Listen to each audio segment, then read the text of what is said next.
Assalamualaikum warahmatullahi wabarakatuh. Selamat datang di YouTube channel Zazik Nesya Education.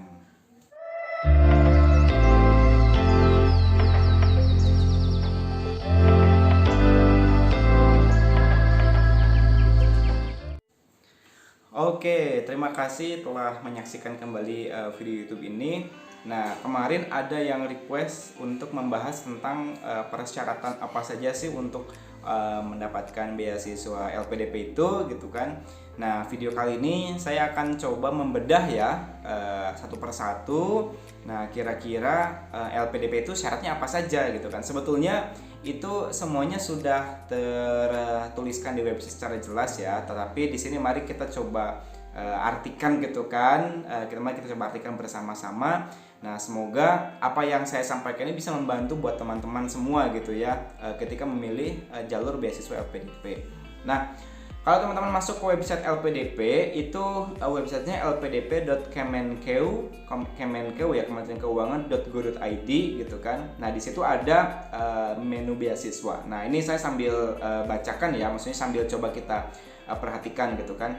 Nah, di dalam jenis-jenis beasiswanya itu secara umum ada 4 jenis beasiswa gitu. Jadi ada beasiswa afirmasi, kemudian ada beasiswa targeted gitu kan, ada beasiswa umum, lalu ada beasiswa kolaborasi.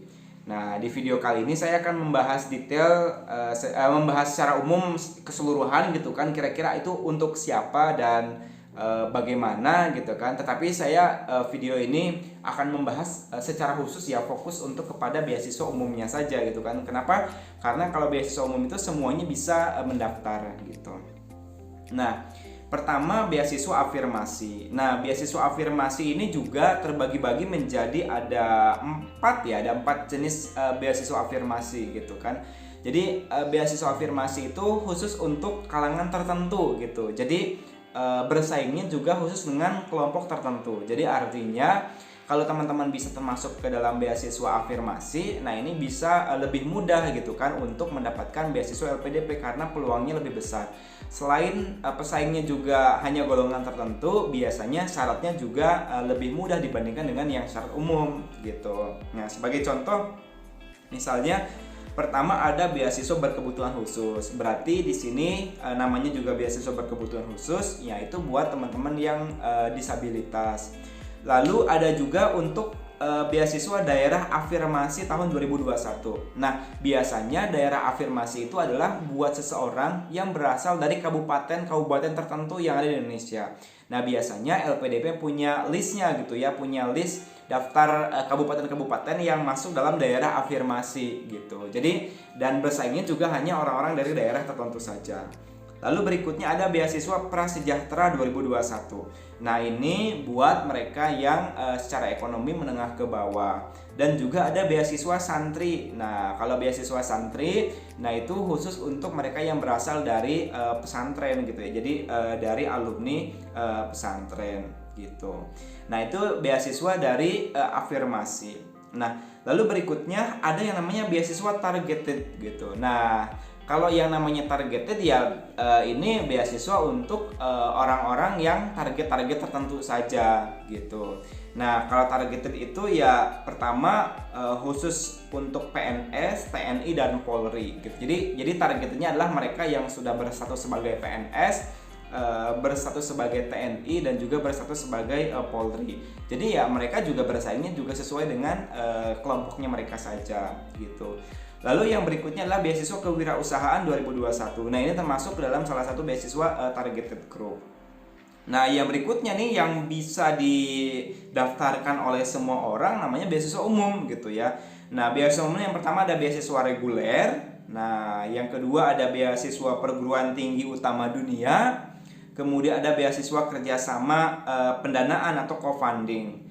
Dan yang terakhir adalah beasiswa kolaborasi. Nah, beasiswa kolaborasi ini adalah dengan Kemdikbudristek. Nah, jadi secara umum ada 4 ya. Ada 4 jenis dari beasiswa gitu ya, afirmasi, targeted, umum, dan kolaborasi. Nah, mari kita bahas secara umum ya. Kita akan bahas tentang beasiswa reguler. Nah, di beasiswa reguler ini gitu kan, kita lihat persyaratannya. Yang pertama, ini beasiswa itu khusus untuk warga negara Indonesia yang mereka udah menyelesaikan S1. Jadi beasiswa LPDP ini saat ini khusus untuk mereka untuk jenjang S2 dan untuk jenjang S3, dan syarat utamanya adalah mereka harus udah selesai S1 atau D4 dulu gitu ya. Jadi D4 boleh, S1 juga boleh. Yang pasti mereka harus mendapatkan ijazah terlebih dahulu. Biasanya kalau surat keterangan lulus itu nggak bisa ya, karena LPDP syaratnya harus sudah punya ijazah gitu. Kalau SKL biasanya langsung gagal di administrasi. Nah, beasiswa reguler ini untuk mereka yang S2 gitu kan. Untuk yang S2 paling lama itu 24 bulan. Nah, kalau yang S3 paling lama 48 bulan. Jadi 24 bulan itu 2 tahun ya. Kenapa? Karena ada beberapa perguruan tinggi di luar negeri yang memang mereka hanya 1 tahun saja untuk S2, bahkan ada yang 9 bulan gitu. Untuk case saya di University of York, rata-rata di Inggris itu mereka S2-nya 1 tahun gitu, dan maksimal 24 bulan atau 2 tahun. Jadi kalau misalnya lebih dari 2 tahun tidak akan dibiayai gitu. Atau untuk S3 maksimal 48 bulan atau misalnya 4 tahun gitu. Nah, lalu berikutnya, kalau misalnya teman-teman sudah memiliki LOA unconditional atau misalnya sudah diterima tanpa syarat gitu kan untuk memilih S2, maka pilihannya hanya satu gitu kan, karena udah fokus ke kampus tersebut. Tetapi kalau misalnya teman-teman belum memiliki LOA gitu ya, belum terima di kampusnya, maka diberikan kesempatan 3 kampus gitu ya. Jadi silahkan teman-teman pilih 3 kampus, nanti mana aja kampus yang diterimanya gitu, sesuai dengan LOA tersebut gitu. Nah, lalu berikutnya komponen biayanya nih. Nah, ini banyak sekali ya. Pertama, dikelompokkan menjadi biaya pendidikan, dan yang kedua adalah biaya pendukung. Nah, biaya pendidikan itu pertama biaya pendaftaran. Jadi biaya pendaftaran kampus itu dibiayai oleh LPDP. Lalu SPP. Nah, SPP-nya itu at cost ya. At cost itu dalam artian sesuai dengan yang diminta oleh LPDP-nya. Sesuai diminta oleh kampusnya. Jadi LPDP akan membayar berapapun itu gitu, tidak akan dikurangi gitu. Lalu ada tunjangan buku, ada biaya penelitian tesis disertasi, ada biaya seminar internasional, biaya publikasi jurnal internasional. Nah, itu biaya pendidikan. Ada juga biaya pendukungnya. Yang pertama transportasi. Nah, biasanya kalau ke luar negeri transportasinya itu pulang pergi menggunakan tiket ekonomi gitu. Lalu aplikasi visa. Untuk visa nanti akan ditanggung LPDP. Biaya hidup bulanan. Nah, ini yang paling penting ya. Jadi teman-teman akan mendapatkan biaya hidup bulanan. Seingat saya biaya hidup bulanan itu per 3 bulan atau per 4 bulan, saya lupa. Per 3 bulan sekali kalau nggak salah transfernya itu gitu. Lalu ada biaya kedatangan, ada biaya keadaan darurat, dan ada tunjangan keluarga. Tunjangan keluarga itu khusus untuk dokter ya, khusus untuk S3. Kalau dulu S2 dapat pas saya 2016, pas lagi S2 itu S2 dapat. Tetapi kalau sekarang khusus untuk yang S3 saja gitu. Nah, syaratnya nih. Nah, ini yang paling penting ya. Syaratnya apa aja nih, Pak, untuk dapat beasiswa reguler ini gitu ya. Yang pertama ya jelas dia WNI. Lalu yang kedua dia sudah lulus S1, atau untuk kalau yang mau ke S2, atau sudah lulus S2 bagi yang mau ke S3 gitu ya. Nah, lalu tidak sedang menempuh studi ongoing. Jadi LPDP itu nggak boleh ongoing ya. Mungkin bingung apa sih ongoing tuh? Misalnya ongoing tuh gini. Teman-teman sekarang sudah selesai, sudah lagi kuliah S2 gitu, misalnya di UNJ atau misalnya di UPI gitu kan, semester 1, lalu mau daftar LPDP. Nah, itu nggak bisa gitu. Jadi LPDP itu pengennya si mahasiswa itu belum mulai kuliah gitu, jadi daftar beasiswa dulu baru kuliah. Nah, gitu. Jadi dari awal benar-benar ditanggung oleh kampus gitu, jadi tidak sedang ongoing gitu ya.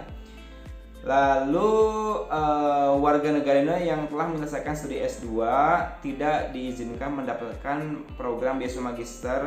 Yang telah menyelesaikan studi doktorat tidak dapat. Oke, jadi artinya kalau yang udah S2 nggak boleh S2 lagi, kalau yang S3 nggak boleh S3 lagi gitu. Jadi harus melanjutkan ke jenjang pendidikan berikutnya. Lalu ada suatu rekomendasi dari akademisi yang belum bekerja. Nah, biasanya rekomendasi itu diminta satu ya, ada formatnya nih, jangan lupa teman-teman. Jadi baca buku panduannya. Jadi suatu rekomendasi itu ada formatnya. Kalau saya dulu dari dosen pembimbing skripsi saya gitu. Jadi teman-teman silahkan Kalau misalnya yang fresh grade gitu kan, boleh meminta ke dosen pembimbing skripsinya karena mereka yang tahu kenal dekat dengan kita gitu. Nah dulu itu pernah ada ya, apakah harus profesor atau enggak? Ya menurut saya sih enggak gitu. Jadi rekomendasi itu dari kalau kita belum bekerja ya dari dosen pembimbing skripsi, kalau kita sudah bekerja ya dari atasan kita. Kalau saya guru ya dari kepala sekolah gitu kan misalnya, atau dari siapa gitu ya. Yang penting rekomendasi. Nah, memilih perguruan tinggi LPDP sesuai dengan ketentuan LPDP. Jadi artinya tidak boleh memilih kampus yang di luar dari list LPDP gitu.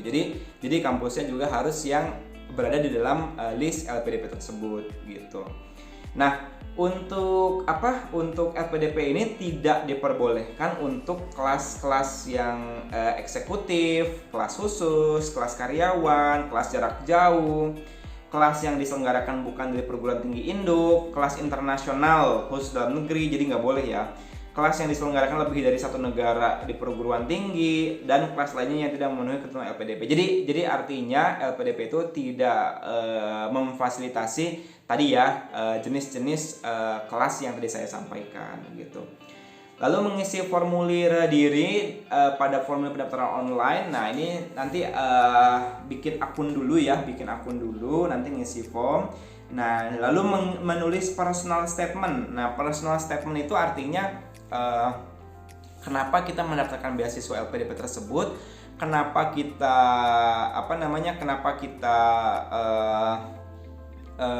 mendaftar ke perguruan tinggi tersebut, dan apa manfaat atau feedback dari kita buat LPDP gitu. Nah ini kalau nggak salah saya sudah membahas di video sebelumnya ya, jadi teman-teman silakan scroll lagi ke atas atau ke video-video sebelumnya yang membahas tentang personal statement.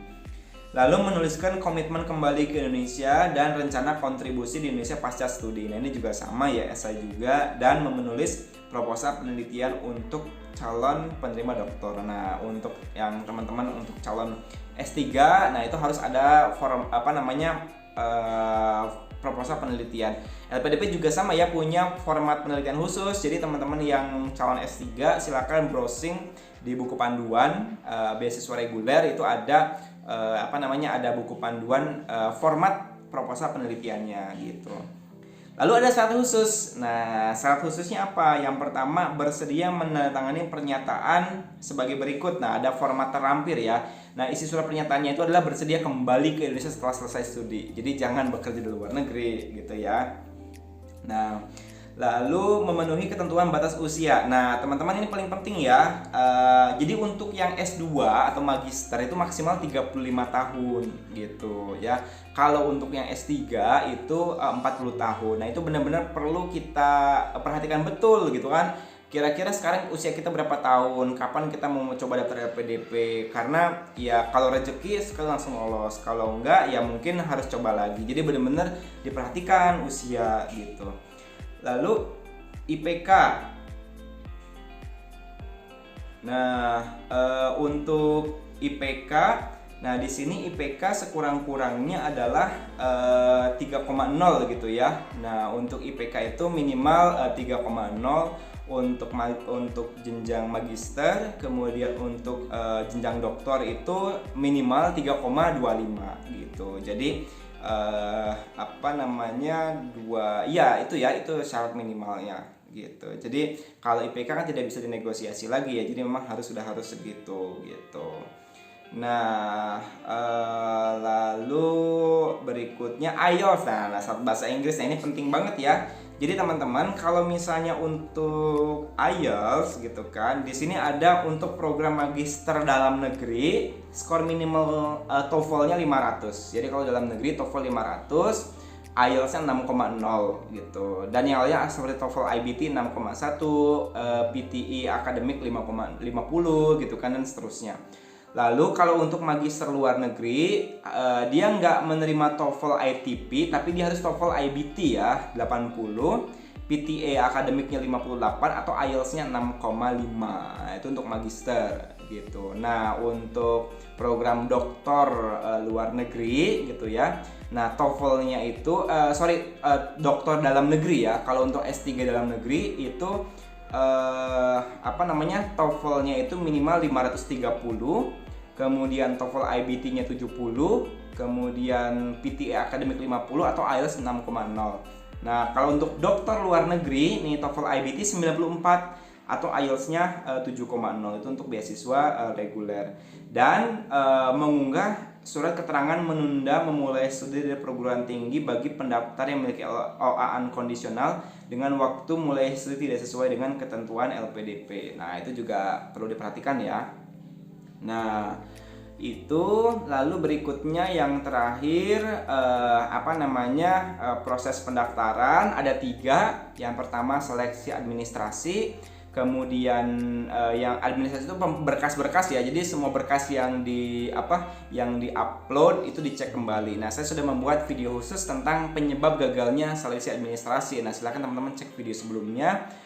Lalu yang kedua ada yang namanya seleksi substansi akademik dan kebangsaan. Lalu yang ketiga ada seleksi wawancara gitu. Nah, kurang lebih seperti itu ya beasiswa reguler. Sebetulnya yang lain juga secara umum sama. Cuman biasanya kalau yang jenis yang tadi ya, jenis yang lain ada persyaratan tambahan atau persyaratannya lebih diturunkan.